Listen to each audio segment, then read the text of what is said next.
नमस्कार दोस्तों। हमारी कहानी है घर से भागी हुई लड़की। ट्रेन के एसी कंपार्टमेंट में मेरे सामने की सीट पर बैठी लड़की ने मुझसे पूछा, हेलो, क्या आपके पास इस मोबाइल की सिम निकालने की पिन है? उसने अपने बैग से एक फ़ोन निकाला। वह नया सिम कार्ड उसमें डालना चाहती थी, लेकिन सिम स्लॉट खोलने के लिए पिन की ज़रूरत पड़ती है, जो उसके पास नहीं थी। मैंने हाँ में गर्दन हिलाई और अपने कोर्स बैग से पिन निकालकर लड़की को दे दी। लड़की ने थैंक्स कहते हुए पिन ले ली और सिम डालकर पिन मुझे वापस कर दी। थोड़ी देर बाद वो फिर से इधर उधर ताकने लगी। मुझसे रहा नहीं गया। मैंने पूछ लिया, कोई परेशानी? वो बोली, सिम स्टार्ट नहीं हो रही है। मैंने मोबाइल मांगा, उसने दिया। मैंने उसे कहा कि सिम अभी एक्टिवेट नहीं हुई है, थोड़ी देर में हो जाएगी। एक्टिव होने के बाद आईडी वेरिफिकेशन होगा, उसके बाद आप इसे इस्तेमाल कर सकेंगी। लड़के ने पूछा, आईडी वेरिफिकेशन क्यों? मैंने कहा, आजकल सिम वेरिफिकेशन के बाद एक्टिव होती है। जिस नाम से ये सिम उठाई गई है उसका ब्यौरा पूछा जाएगा, बता देना। लड़की बुदबुदाई। ओह, मैंने दिलासा देते हुए कहा, इसमें कोई परेशानी की बात नहीं। वो अपने एक हाथ से दूसरा हाथ दबाती रही, मानो किसी परेशानी में हो। मैंने फिर विनम्रता से कहा, आपको कहीं कॉल करना हो तो मेरा मोबाइल इस्तेमाल कर लीजिए। लड़की ने कहा, जी फिलहाल नहीं, थैंक्स, लेकिन ये सिम किस नाम से खरीदी गई है मुझे नहीं पता। मैंने कहा, एक बार एक्टिव होने दीजिए, जिसने आपको सिम दी है उसी के नाम की होगी। उसने कहा, ओके, कोशिश करते हैं। मैंने पूछा, आपका स्टेशन कहाँ है? लड़की ने कहा, दिल्ली। और आप? लड़की ने मुझसे पूछा। मैंने कहा, दिल्ली ही जा रहा हूँ, एक दिन का काम है। आप दिल्ली में रहती हैं या? लड़की बोली, नहीं नहीं, दिल्ली में कोई काम नहीं, ना ही मेरा घर है वहाँ। तो मैंने उत्सुकतावश पूछा। वो बोली, दरअसल ये दूसरी ट्रेन है जिसमें आज मैं हूँ, और दिल्ली से तीसरी गाड़ी पकड़नी है, फिर हमेशा के लिए आज़ाद आज़ाद। लेकिन किस तरह की कैद से? मुझे फिर जिज्ञासा हुई, किस कैद में थी ये कमसिन अल्लड़ सी लड़की? लड़की बोली, उसी कैद में थी जिसमें हर लड़की होती है, जहाँ घर वाले कहें शादी कर लो, जब जैसा कहें वैसा करो। मैं घर से भाग चुकी हूँ। मुझे ताज्जुब हुआ, मगर अपने ताज्जुब को छुपाते हुए मैंने हंसते हुए पूछा, अकेली भाग रही हैं आप? आपके साथ कोई नज़र नहीं आ रहा? वो बोली, अकेली नहीं, साथ में है कोई। कौन? मेरे प्रश्न खत्म नहीं हो रहे थे। दिल्ली से एक और ट्रेन पकड़ूंगी, फिर अगले स्टेशन पर वो जनाब मिलेंगे, और उसके बाद हम किसी को नहीं मिलेंगे। ओह, तो ये प्यार का मामला है? उसने कहा, जी। मैंने उसे बताया कि मैंने भी लव मैरिज की है। ये बात सुनकर वो खुश हुई, बोली, वाह, कैसे, कब? लव मैरिज की बात सुनकर वो मुझसे बात करने में रुचि लेने लगी। मैंने कहा, कब, कैसे, कहाँ? वो मैं बाद में बताऊंगा, पहले आप बताओ, आपके घर में कौन कौन है? उसने होशियारी बरतते हुए कहा, वो मैं आपको क्यों बताऊं? मेरे घर में कोई भी हो सकता है। मेरे पापा, माँ, भाई बहन, या हो सकता है भाई ना हो, सिर्फ बहनें हो, या ये भी हो सकता है कि बहनें ना हो और दो चार गुस्सा करने वाले बड़े भाई हो। मतलब मैं आपका नाम भी नहीं पूछ सकता। मैंने काउंटर मारा।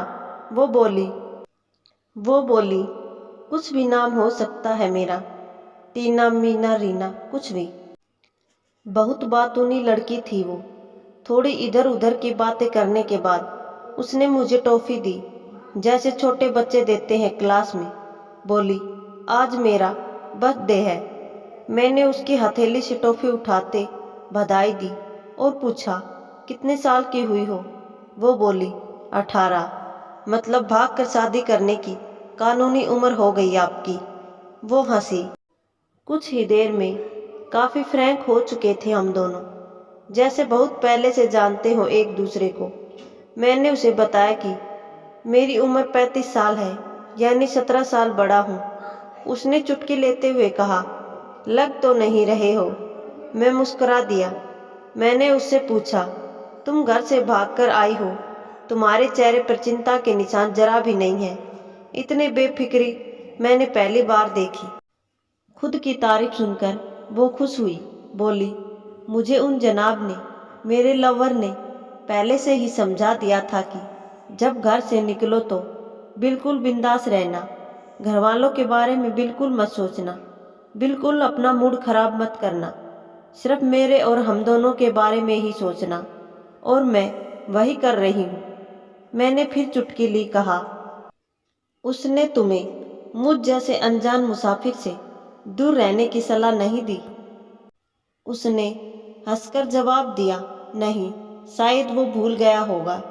ये बताना। मैंने उसके प्रेमी की तारीफ करते हुए कहा, वैसे तुम्हारा बॉयफ्रेंड काफ़ी टैलेंटेड है। उसने किस तरह से तुम्हें अकेले घर से रवाना किया, नई सिम और मोबाइल दिया, 3 ट्रेन बदलवाई ताकि कोई ट्रैक ना कर सके। Very talented person.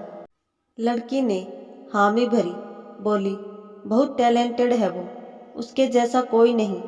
मैंने उसे बताया कि मेरी शादी को 10 साल हुए हैं, एक बेटी है 8 साल की और एक बेटा है 1 साल का। ये देखो उनकी तस्वीर। मेरे फ़ोन पर बच्चों की तस्वीर देखकर उसके मुंह से निकल गया, सो क्यूट। मैंने उसे बताया कि ये जब पैदा हुई तब मैं कुवैत में था, एक पेट्रो कंपनी में। बहुत अच्छी जॉब थी मेरी, बहुत अच्छी सैलरी थी। फिर कुछ महीनों बाद मैंने वो जॉब छोड़ दी और अपने ही कस्बे में काम करने लगा। लड़की ने पूछा, जॉब क्यों छोड़ी? मैंने कहा, बच्चे को पहली बार गोद में उठाया तो ऐसा लगा जैसे मेरी दुनिया मेरे हाथों में है।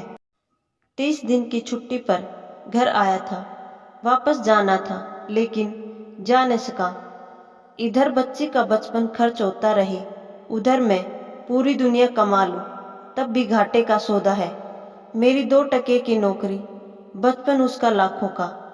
उसने पूछा, क्या बीवी बच्चों को साथ नहीं ले जा सकते थे वहाँ? मैंने कहा, काफ़ी टेक्निकल मामलों से गुजरकर एक लंबे समय के बाद रख सकते थे। उस वक्त ये मुमकिन नहीं था। मुझे दोनों में से एक को चुनना था, आलीशान रहन सहन के साथ नौकरी या परिवार। मैंने परिवार चुना, अपनी बेटी को बड़ा होते देखने के लिए। मैं कुवैत वापस गया था लेकिन अपना इस्तीफा देकर लौट आया। लड़की ने कहा, वेरी इम्प्रेसिव।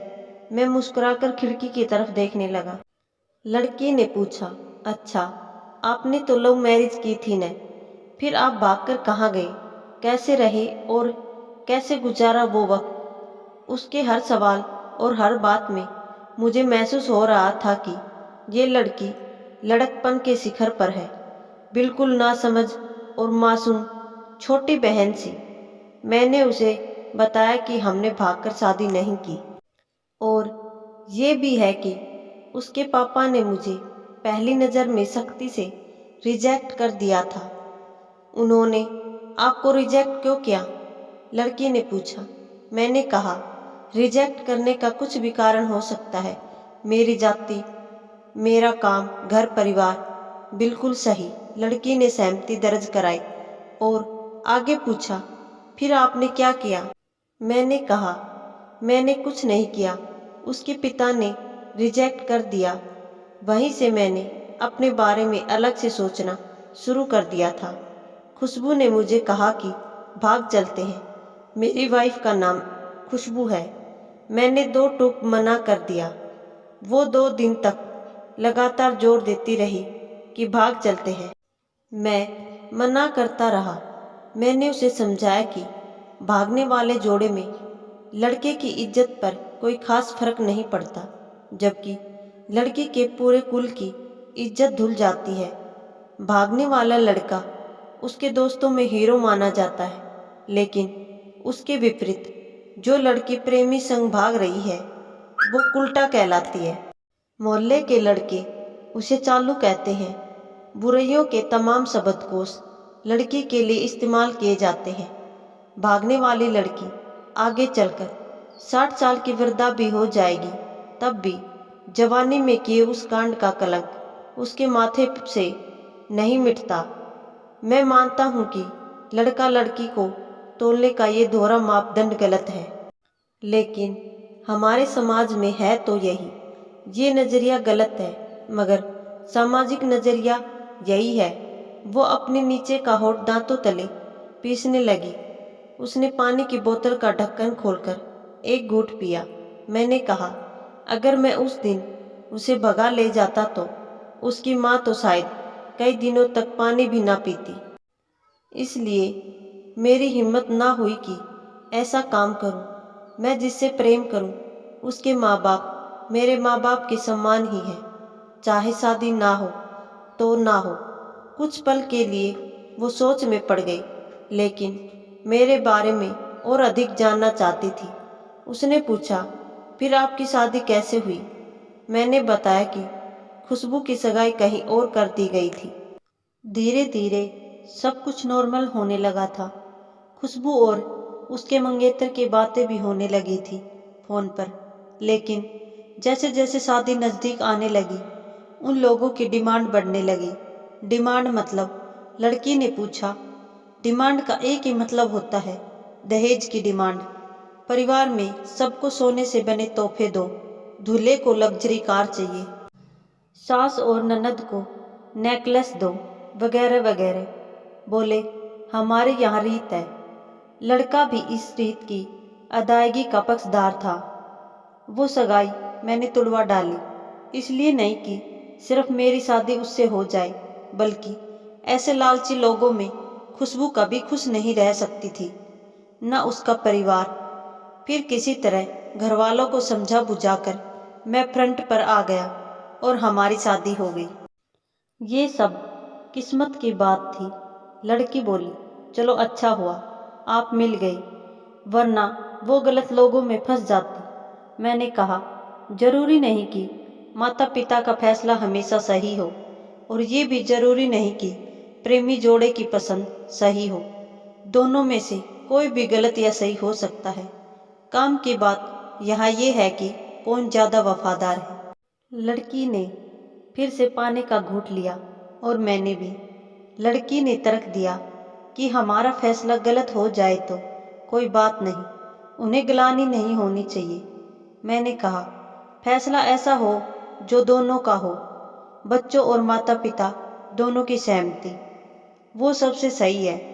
बुरा मत मानना, मैं कहना चाहूँगा कि तुम्हारा फैसला तुम दोनों का है, जिसमें तुम्हारे पेरेंट्स शामिल नहीं हैं, ना ही तुम्हें इसका असली मतलब पता है अभी। उसने पूछा, क्या है इसका सही अर्थ? मैंने कहा, तुम इश्क में हो, तुम अपना सब कुछ छोड़कर चली आई, ये सच्चा इश्क है। तुमने दिमाग पर जोर नहीं दिया, ये इश्क है।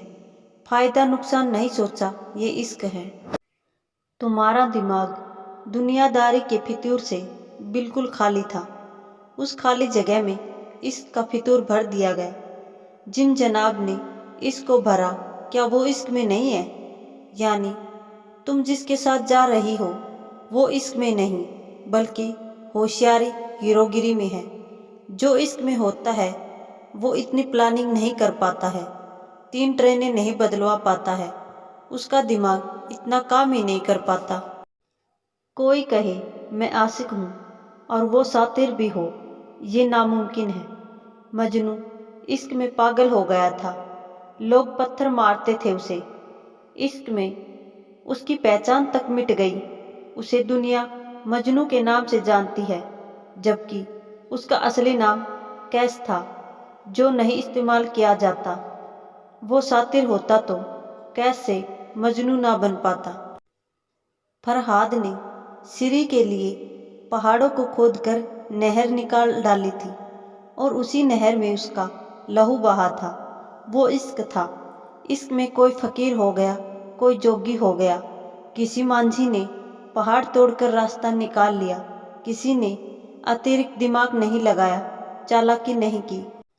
लालच, हवस और हासिल करने का नाम इश्क नहीं है। इश्क समर्पण करने को कहते हैं, जिसमें इंसान सबसे पहले खुद का समर्पण करता है, जैसे तुमने किया। लेकिन तुम्हारा समर्पण हासिल करने के लिए था, यानी तुम्हारे इश्क में लालच की मिलावट हो गई। लड़की अचानक खो सी गई।